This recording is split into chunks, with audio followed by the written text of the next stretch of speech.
Hi guys, welcome back to my channel. Oh my god, how amazing was this episode. But before I get into my review, if you're new to this channel, hello and welcome. I summarize and review the latest Bayanlash and Sensual Kapımı episodes. Say what I like, what I didn't like, what I think might happen next, what I noticed. If you like these kinds of videos, subscribe to my channel and we will meet on a weekly basis. Before I get into the amazing Eda and Serkan storyline, let's talk a little bit about the other storylines. First we have Pırıl and Engin. So after the fight between Eda and Serkan, Pırıl got really frustrated because this time she was kind of on Eda's side because she didn't quite understand how can Serkan blame Eda for doing something like that without even listening to her and giving her a chance to explain herself. So she was kind of frustrated and even storms off. Engin also gets very angry with Serkan, saying that was it nice how you behaved? Is that the way you should behave with a woman? And he gets really frustrated and angry with Serkan. And then Engin even says that every time Eda looks at Serkan, her eyes sparkle, she's kind of shining from within. I felt kind of bad for Serkan for saying that, but he said that Eda would be better off without him in her life, and also asks him, why did you even get engaged to Eda, leaving like work and business out of the picture? Why did you get engaged to her if you don't even trust her? And Serkan is still in this very workaholic bubble and doesn't really see the human side of this whole thing. So he's very work focused, and that's what gets Engin more and more frustrated. Anyways, what I wanted to say is that Engin and Pırıl, there's kind of I don't know how to explain it, but it was really frustrating watching them. So we have Celine really helping Engin to get closer to Pırıl, to maybe get her jealous, to be more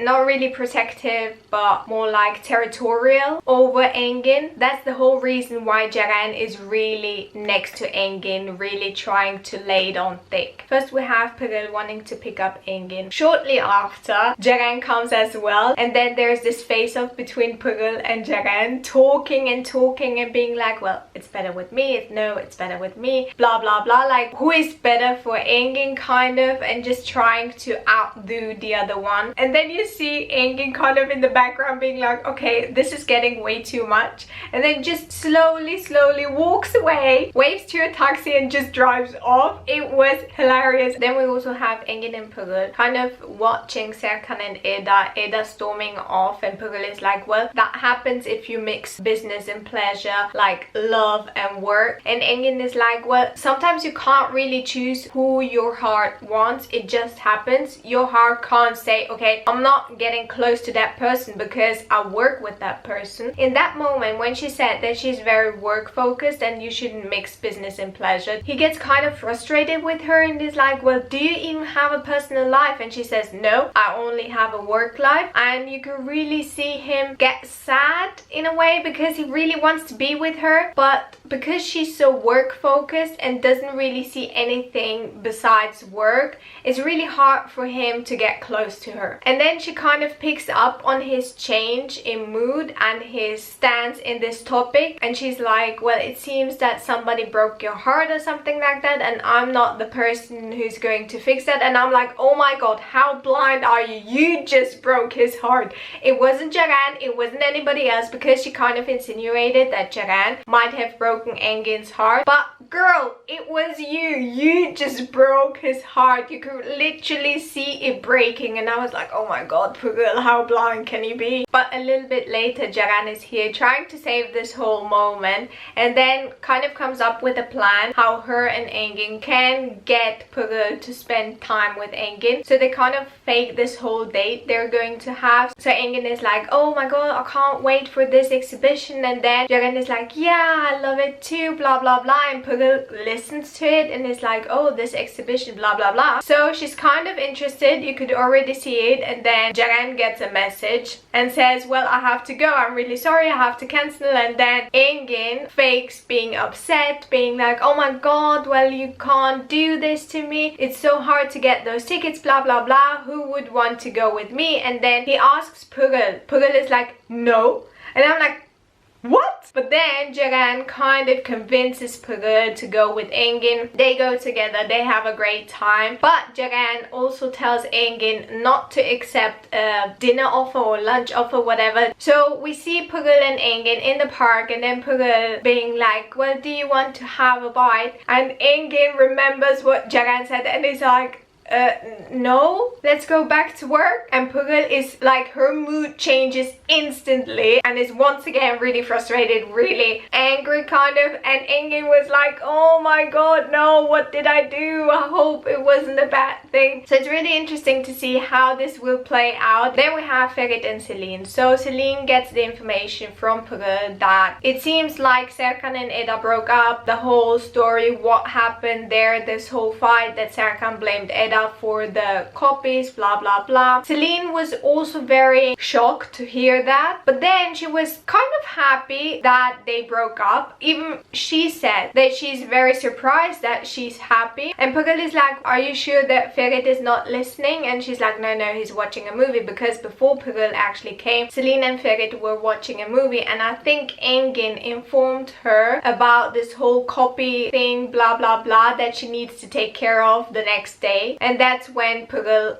comes. But Ferit isn't actually watching the movie. He's actually listening to them, and I'm like, god, like, are you turning to a villain? He kind of is a villain, but there are times where I'm like, oh my god, I feel bad for him, because why are you with this woman even though you know that she's still in love with her ex-boyfriend? But anyways, when Celine and Pırıl want to start talking about the engagement between Eda and Serkan, if it's also kind of broken off, Ferit barges in and asks for coffee, and that's when they change topics and they kind of are like, okay, let's not talk about this anymore. Anyways, the next day Celine is dressing more nicely, more womanly. Even Ferit notices it. He's like, oh my god, you changed kind of. And I'm like, of course, because she knows that Serkan is single again, so she kind of hopes to get back together with him. Or I don't even know why she did it, because later on, before she talks to Serkan, Ferit actually, because oh my god, like, there's so much going on in my brain right now, sorry. So she doesn't want to eat breakfast with Ferit because she needs to deal with this whole copy thing, blah blah blah. She says, let's postpone for lunch. At lunch, Ferit wants to pick her up. She's not in her office because she's with Serkan. Ferit wants to leave her a note. A pen doesn't work, the second pen doesn't work. Then he searches for a third pen, and what does he find? He finds the damn card, and I'm like, oh my god, this was the last thing you should have found. Like, seriously. But on the other hand, why did you keep that card? It is amazing for drama, but at the same time I'm like, how stupid can you be? Because you know that your fiance is also working in the office and people might see it, and it's so weird. Anyways, he gets really jealous, he gets really angry, calls Celine. Celine says she's with Serkan because she kind of wants to talk about this whole situation. He's like, no, I don't want to talk about it, I want to clear my mind, blah blah blah. Because when he told Celine about this, that he doesn't want to talk about it, he actually looks where Eda used to sit, so he just wants to clear his mind. They go to a restaurant. On the way there, Celine says, I think it was Celine that said, oh, it's such a nice day. Serkan immediately puts the roof down, but Celine is like, oh my god, can you put it up because my hair will get so Serkan is like, okay, puts it back up, and then remembers Eda's reaction, loving the wind in her hair, having fun, and then the polar opposite sitting next to him. Anyways, Ferit calls Celine, asks where she is because of the lunch date they had. She says no, she can't because she's with Serkan, it's work related, blah blah blah. Ferit gets really angry, really jealous, but they can't really have lunch together because Serkan gets a call from Leyla because Eda is back in the office, which I'm going to talk later about. And Celine gets a call from Pırıl that Ceren is going to meet up with the reporter who leaked, not really leaked, but who printed this whole contract thing in her magazine. So Celine goes to that meeting. Ceren is about to hear who that person, informant, whoever took the picture was, but Celine gives her phone to that that woman saying like, oh my god, can you write the number down, blah blah blah, whatever number she needed. But it's actually a text where it says that don't tell her anything, say that you took it from the trash or something like that, and I will pay you X amount of money. And that's what that woman does. She says that she found it, there's no informant, blah blah blah. Ceren doesn't really buy it, because why would a person change 180 degrees just because of that? So she's like, okay, see you in court. Anyways, Celine goes back to the office. Ferit is there. He's really frustrated and angry with her, and then he says, well, if you want to be with Serkan, just go, blah blah blah. So he's kind of like playing the victim, but also being really a baby and jealous, blah blah blah. And I'm like, oh my god. But anyways, Serkan actually calls Celine, asks her if she wants to work together. Like, he says, I'm going home to work, you also need to do something work related, you can come over, blah blah blah, we can work together, it will go faster. At first she's like, no, I will do it at the office, where I'm like, smart girl, show Ferit that there's nothing between you and Serkan. But what does this girl do? She actually goes to Serkan's place, and what happens? Ferit follows, and I'm like, oh my god, this won't have a good ending. So he follows her there, even calls her where she is. She says she has something to do, and then he asks, who are you with? And she says, Pırıl. And I'm like, girl, what? Why? But I mean, at the same time, I'm like, she doesn't know that he followed her. Anyways, he spies on her. It also comes along. They listen to the conversation that Serkan and Celine have. Basically, Celine saying that it was so hard for her when she broke up with him, but it kind of taught her a lesson, and she hopes that this breakup from Eda will also teach him a lesson. And then she's like, well, my mind says that Ferit is the right one for me because blah blah blah blah blah. But then she doesn't really continue. She's really cryptic, but kind of saying that, but my heart wants you, but my mind says Ferit. And it was like, oh, and they're listening, because at first it was only Eda listening, but then Ferit comes along and is like, shh, let's listen to it. And then Serkan says, my brain also says that you would be the reasonable one, but, and then kind of leaves it open, and you know that he means, but my heart longs for Eda to be here next to me, to be with me, blah blah blah. And then Celine is like, well, is there a brain, kind of like saying, is there a brain between you and Eda? Saying like, is your brain saying, or does this even make sense? Me thinking about it kind of made sense, but now saying it out loud, it doesn't make sense at all. Basically saying, does it make sense for you to be with Eda? And then he says, no, there's no brain between us, like it wouldn't make sense for us to be together. And that's the last thing she actually, like, Eda hears, because he changes topic, he wants to go back to work, like they should start working. Anyways, Ferit and Eda go away. That's when Eda asks Ferit if he thinks that Celine leaked the contract, but he says no, Celine didn't do anything. Oh, before that, Celine presses Ferit to tell Kaan to kind of not really confess, but put the whole blame on him, so she and Ferit wouldn't be the ones being blamed, if that makes sense. And Ferit tries to talk to Kaan. So out of the 5-6 calls he tries,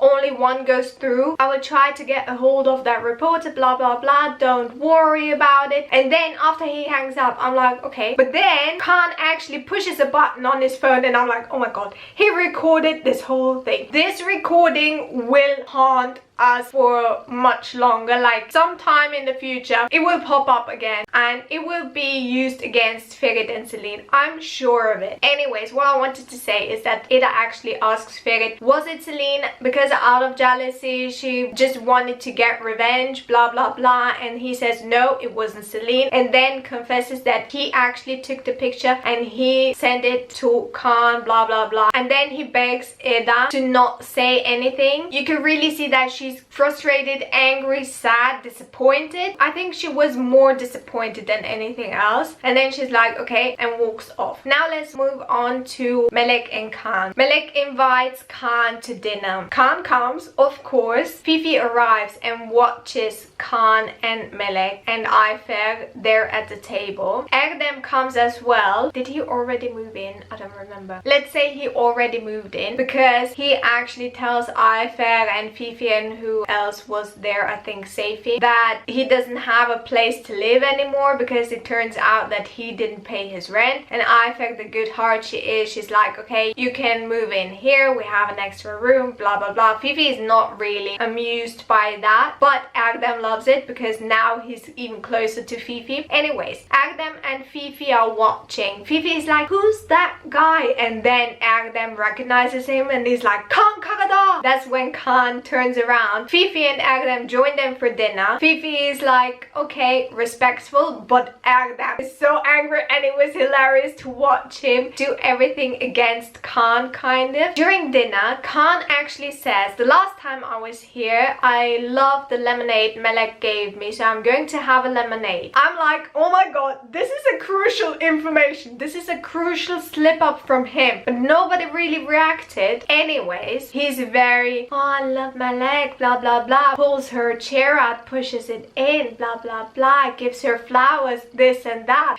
I was like, if somebody would do this in front of me, I would be like Fifi, being like, after Kaan goes, Melek is on cloud 9. She's like, oh my god, I loved him being here all together, blah blah blah. And then Ayfer is like, okay, you might get angry with me after I say this, but you need to break up with him because I have this feeling, and I've seen what I've seen, he's completely fake. Like, everything he did is fake. And I kind of felt bad for her. And then the next day, she kind of confesses this whole Kaan thing. Eda also says what the problem between Kaan and Serkan is. Fifi puts the pieces together that Kaan actually was in their house, and that's when they finally found who actually took the pictures. Fifi and Melek have this plan to go to Kaan, Melek kind of surprising Kaan, Fifi waiting behind the door and then attacking him with the tissue and alcohol, whatever you put there to like knock them out so they can get to his phone, copy all the pictures with the information, blah blah blah, so they have proof. Melek wants to wait till he wakes up, but Fifi's like, no, you will turn to mush, blah blah blah, and this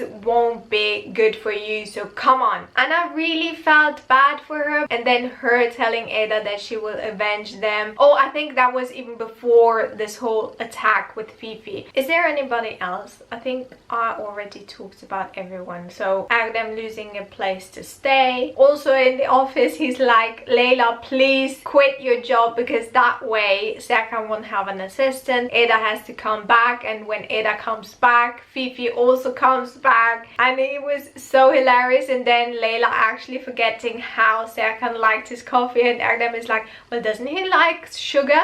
And then it turns out that Serkan actually hates sugar in his coffee, and then Engin kind of saves the moment and takes the coffee. It was hilarious. There were so many amazing scenes in this episode. Let's move on to the amazing Eda and Serkan storyline. So I already talked about this whole situation where Serkan got really angry, Engin got angry with Serkan, Pırıl got really frustrated, Eda walked away. Fifi and Aydan actually witnessed everything. Oh my god, I forgot to talk about Fifi. He was the hero of this episode. Him being so affected how Serkan treated Eda. And then when Aydan asked him, where's Serkan? With the horses, because they're the only ones he understands, blah blah blah. Or when Serkan asks Fifi, did you see Eda? And he's like, no, but do you know who I see? And Serkan is like, no, what? And he's like, a lonely man, and walks off. I laughed so much whenever I saw him. Okay, let's get back to the main storyline. That evening, Aydan actually has a heart-to-heart with Serkan, being like, kind of saying like, you shouldn't have acted that way. Serkan is like, are you actually protecting Eda now? And Aydan is like, do I really look like I will protect the florist? And Serkan just looks at her and she's like, but she didn't like how he treated a woman, more so his fiance in front of everybody else. Serkan is like,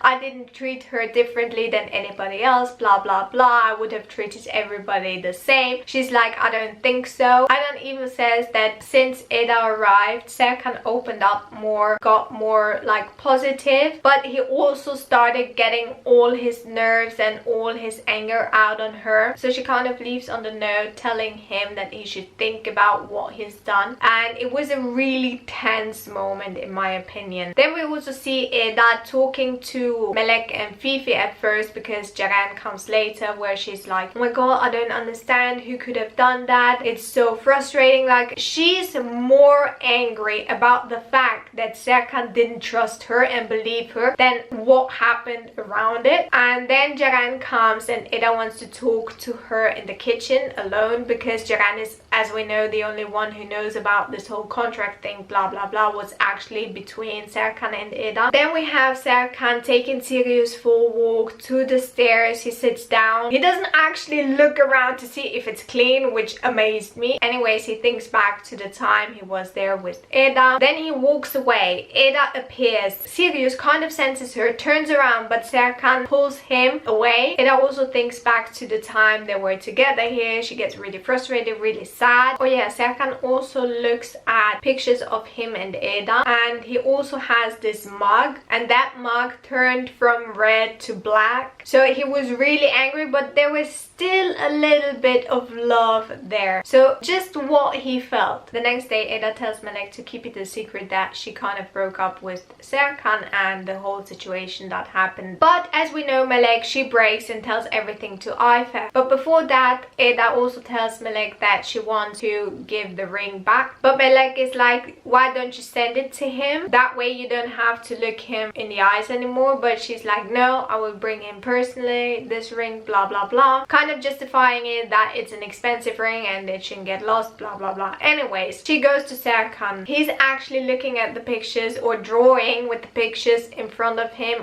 and Eda. He hides them as soon as he sees Eda. She wants to give him the ring back. He has a very pained look. This whole scene, he had this look of regret, of sadness. So you can really see that he still has feelings for her, and he kind of regrets the way he treated her. Even he says that she could have told anybody to bring it to him, so she wouldn't have to be the one giving it to him. And then he tells her to keep the ring because he doesn't accept his gifts back. That's not how you should do it, blah blah blah. And then she wants to take it off, but he stops her and he says, don't do it because, and I'm like, oh my god, is he going to confess? But no, he says, people are going to talk, it will be in the press, blah blah blah, let me figure it out and I will tell you about it. And then she says, tell it to Layla or somebody, and she should tell me because I don't want to talk to you anymore, blah blah blah. So she goes back with the ring. Then we have this amazing kind of double conversation. So on one side we have Aydan and Eda talking. Aydan wanting to talk to Eda, saying, let's sit down, have a coffee. Eda is like, no, I don't want that. You won't see, because Aydan actually called her Sevda. She says, you won't see Sevda ever again. I don't want your son. Don't worry about it. I will give the ring back. Aydan is like, we don't take gifts back in this region. I don't know where you're from, but we don't do this over here. At the same time, Ayfer actually goes to Serkan because she's really angry. How could he blame Eda of being a thief, blah blah blah. He also says, sit down, let's have a coffee. And that's when it seemed like Aydan and Ayfer saying the same thing to two different people, and also Eda and Serkan saying the same answer to two different people. It was really amazing to see how synchronized this whole conversation was. I really like that. Then we have Serkan going to work, being really angry, ripping everybody's drawings up, being back to his old self, and then Layla being like, this is the old Serkan, he's back, my nightmare is back. I laughed so much because everybody was really watching him. What is he going to do? Because he was so angry. Then when he's in his office, he sees the container of flowers from Eda, and then he gets reminded of Eda and then pushes it behind his laptop. It was such a little move but so powerful that you could really see anything that has to do with Eda and that is reminding him of her hurts him. Anyways, Celine comes, says that they get kind of a second chance with that hotel person, but they have 24 hours. Serkan wants to deal with this whole thing. He wants all the folders, all the documents, but Engin comes and says, well, you can't have them because without Eda's signature you don't have the power, because she was the one who has now the power over all the documents. That's when Serkan says, well, call her, she needs to be here, sign everything because we need it. And then there is kind of this back and forth, Engin trying to call Eda, Eda not picking up, Serkan Serkan pressing more and more. And then Engin is like, well, listen. So Eda actually picks up when he called with Serkan there. Eda is like, well, I won't come here because Engin explained the situation. She's like, no, I won't come because I don't want to see Serkan. Engin is like, please do it for me. She's like, no. Then she asks, is Serkan there? And then Engin is looking at Serkan and is like,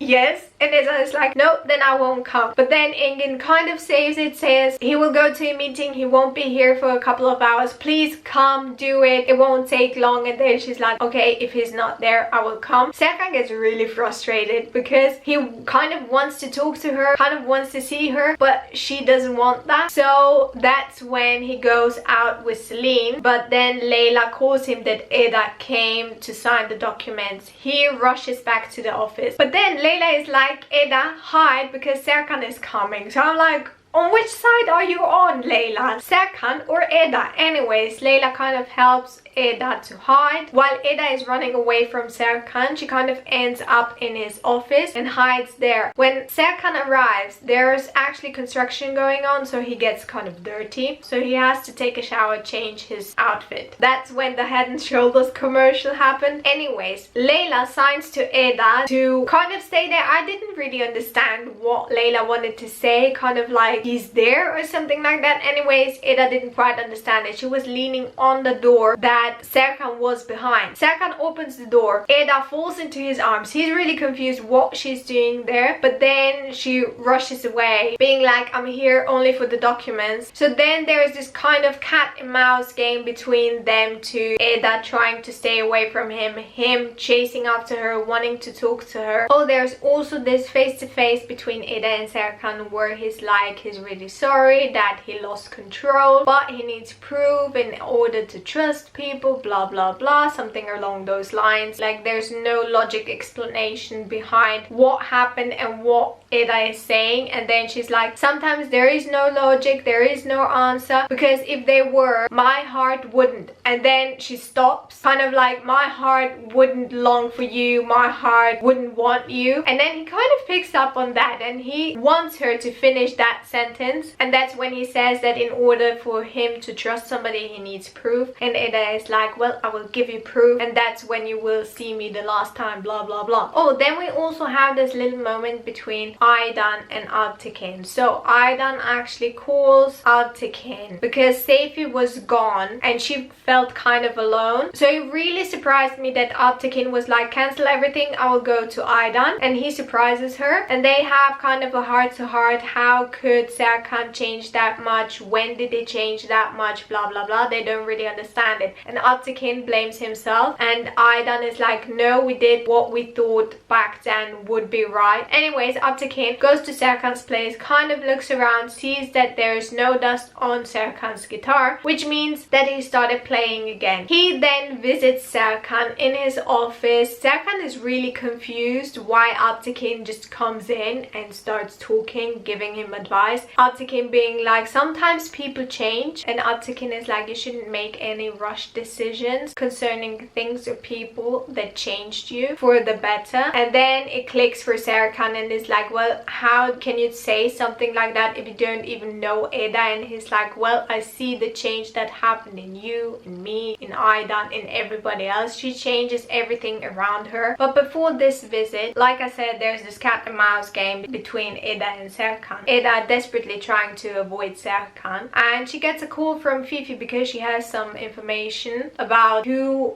gave the sketches to the people who should copy it. And they said it was a man, a tall man, dark hair and a stubble, and he was handsome. And Eda is like, well, Serkan is handsome, but he doesn't have dark hair. But like I said, they find out and they get the proof. Anyways, after Eda signed the document, she wanted to go home. Serkan is like, no, you won't leave work because you still have this landscaping project going on. You can't just leave like that. After a long time of back and forth, she says, okay, I will do my work that I need to do. She works on it. I think she finishes it at home or so, and wants to bring the folder to Serkan. That's when Celine is also there, and she leaves the folder on Serkan's car, like on the windshield. The next day he sees the folder there. That's when he asks safety if he saw Eda. He goes to the office. That's when Altekin appears, surprises him, gives him advice, blah blah blah. Serkan, oh,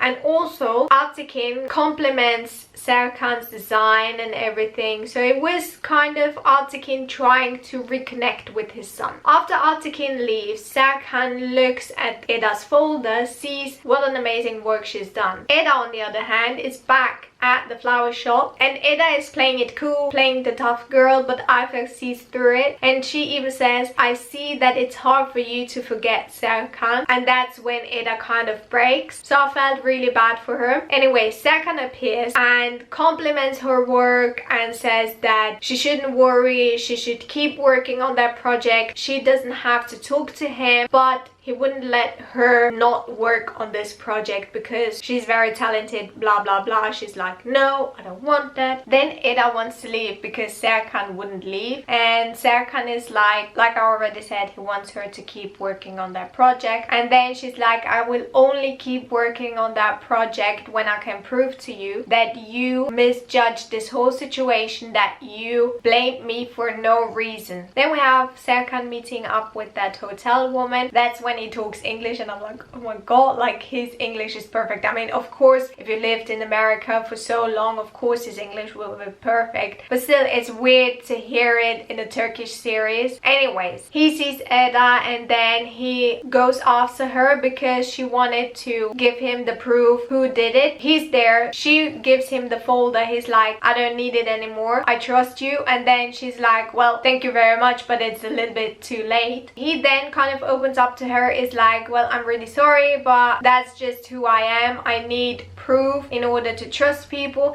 and it's not a problem of yours. This is all on me. I have trust issues, blah blah blah. And I kind of felt really sorry for him. Then Eda tells him that it was actually Kaan who did it, and he's really shocked. She explains everything to him, the proof that it's in the folder, blah blah blah, and then gives him the ring back and says, game over, goodbye. And I'm like, oh my god, such a powerful move. I mean, I'm like, yes girl, be a strong independent woman, but at the same time I'm like, oh my god, like poor Serkan. But of course he treated her badly, so it would make sense. But anyways, one thing I noticed, that ring she gave him back, it looked more white, like whitish, than the pinkish one that she always had on. So was it the different one? Was the light different? I don't know, but that's just what I noticed. And that's the end. And thank god we have a trailer. So this whole trailer was about Serkan trying to make it up to Eda, trying to get a hold of Eda, trying to talk to her, trying to make her forgive him, trying to find her because nobody can find her. I mean, of course the girls know where to find her, but they wouldn't tell him. I think it really clicks for him when Aydan shows him the video of Eda helping her, because when Serkan is watching that video, he really has tears in his eyes. He's really amazed watching it. Then they have this heart to heart, like him and Aydan, and her even saying that Eda kind of made him more relaxed, more peaceful, so she was a good influence for him. And then we see Serkan asking Melek where Eda is, but she's like, should I tell him, should I not? So I'm not sure if Melek will tell him where Eda is, or the conversation he has with Engin, where Engin is like, well, buy her something sparkly, and he's like, no, she likes simple things like flowers. And then he's like